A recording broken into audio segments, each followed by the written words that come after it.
सरकार का आज जो है सुबह से यहाँ देखा जा रहा है कि भोलेनाथ नगर में महापालिका की तरफ से कार्रवाई की है और SGPI का फुल सपोर्ट यहाँ पर दिखाई दे रहा है, क्या कहते हैं? नहीं, पहली बात तो हम यहाँ पे एक आवाम बन के आए हैं और एक फुल आवाम का हमको हमारी आवाम के लिए सपोर्ट है, क्योंकि हम जब सुबह में आए थे तो DCP सर खुद ने हमको देखते साथ बोल दिए तुम लोग यहाँ क्या कर रहे हो, तुम लोग यहाँ से जाओ, तुम लोग अगर यहाँ रहेंगे तुम लोग के ऊपर सबसे पहले कार्रवाई करूँगा। मतलब सर जहाँ पब्लिक के ऊपर जुल्म होगा, हम मजलूम की आवाज़ है, हमारा नारा ही है हर मजलूम हमारा है। हम यहाँ पे अवाम बन के आए, पार्टी बन के नहीं आए और इंशाअल्लाह हमारा पूरा समर्थन है रफ़ीक चाचू को। रफ़ीक चाचू के हम कंधा से कंधा मिल के खड़े, भोलेनाथ नगर की आवाम के हम कंधा से कंधा मिल के खड़े।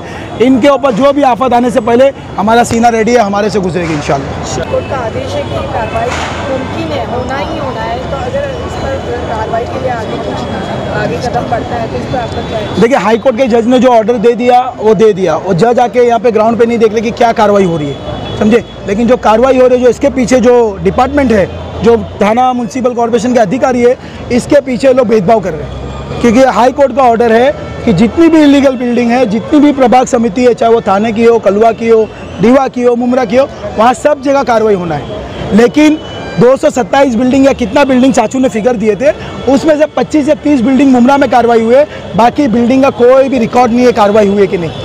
चाचू ने यहाँ तक बोला मैं एक बड़ी स्क्रीन लगाता हूँ, आप लोग दीवा में कैसा कार्रवाई किया हम बताते हैं आपको। तो दीवा में भी सबको मालूम है, सब पेट्रोल लेके आ गए थे, कोई कार्रवाई नहीं हुई। तो ये भेदभाव वाली कार्रवाई क्यों, ये ऐसा क्यों हो रहा है? एक समाज को टारगेट करने से क्यों? आपको याद है AVK कंपाउंड का जब कार्रवाई हुई थी तो फडणवीस साहब का वीडियो आया था, देवा भाऊचा बुलडोजर। अरे ये क्या है भाई? आप यहाँ पे क्लस्टर स्कीम भी लाते हो, आप लोगों को इन्फॉर्म करते हो कि क्लस्टर स्कीम भी आ गई, तो तोड़ने से अच्छा घर के बदले घर दो। अगर क्लस्टर स्कीम में टाइम लग रहा तो म्हाडा स्कीम ला के घर बना के दो, MMRDA घर बना के दो। आप घर तोड़ देंगे। और सबसे बड़ा क्वेश्चन हमने मनीष जोशी से 10 बार पूछा, सर ये इलीगल बिल्डिंग बनती कैसा है, ग्राउंड से लेके 8 माला 9 माला बनता कैसा है? सर के पास जवाब नहीं। और आप इसको इलीगल बोल रहे हो। असेसमेंट टैक्स लगा हुआ है, टोरेंट का लाइट क्या सप्लाई दिया हुआ है, यहाँ पे लोग टैक्स भर रहे हैं, यहाँ पे वोटिंग ID है। यहाँ का नेता या जो भी नेता इनके वोट्स लेके अपनी कुर्सी गर्म करता है, तो यहाँ पे वो इलीगल कैसे हुआ? अगर जब ऐसा जब इलीगल था तो बनने ही नहीं देना चाहिए था। और दूसरी बात, आप कार्रवाई कर रहे हैं, हम कोर्ट के ऑर्डर को रिस्पेक्ट करते, कोर्ट के ऑर्डर को मानते, लेकिन जब आप कार्रवाई कर रहे हो तो हमारा सबसे पहले डिमांड है, इसके पीछे जितने भी अधिकारी है, जो बिल्डिंग बनी है, जो बैंक बैलेंस बनाया है, जो फ्लैट से बंगले में गया है, इस सब के पीछे ED और CBI की इंक्वायरी बैठना चाहिए। ये पैसा कहाँ है, कहाँ से? आप लोगों को पर स्लैब यहाँ पे पैसा मिल रहा है, सबको मालूम है, इसके पीछे इंक्वायरी कौन करेगा? इसके पीछे आप कार्रवाई कब करेंगे? पहले आप ये अधिकारी को पीछे कार्रवाई करो, उसके बाद आप खान कंपाउंड पे या AVK भोलेनाथ नगर पे नजर डालो। AVK कंपाउंड के बाद एक नाम चल रहा था, आपके अपने मुमरा जानती है जसबीर का, आजकल वो वापस से दिखाई दे रहे, तो क्या लगता है आपको कि जसबीर का इसमें हाथ नहीं था AVK कंपाउंड? देखिए, नाम चलना अलग बात है, प्रूफ के ऊपर बात करना एक अलग बात है। अगर प्रूफ है तो उसके ऊपर पूरी कार्रवाई होना चाहिए। खाली नाम करने के लिए बातें, बदनाम करने के लिए बहुत सारी चीज़ें।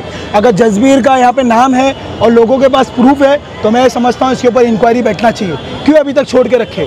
और पहली बात तो जितने भी है, मनीष जोशी साहब है या महेश आहिर साहब है या जितने भी इसके पीछे नगर सेवक है जो पर स्लैब पैसा लेते हैं, हम तो खुल के बोल रहे हैं, हमारे पास प्रूफ नहीं है। हम तो आवाम को बोलते हैं आप हमको प्रूफ ला के दो, हमको कैसा कार्रवाई करने का हमको बहुत अच्छे से मालूम है, लेकिन बिगर प्रूफ का हम कुछ नहीं कर सकते। अगर प्रूफ है हमको कांटेक्ट करिए, हमको मालूम है इनके ऊपर कैसा कार्रवाई बिठाना, इंशाल्लाह हम करके रहेंगे।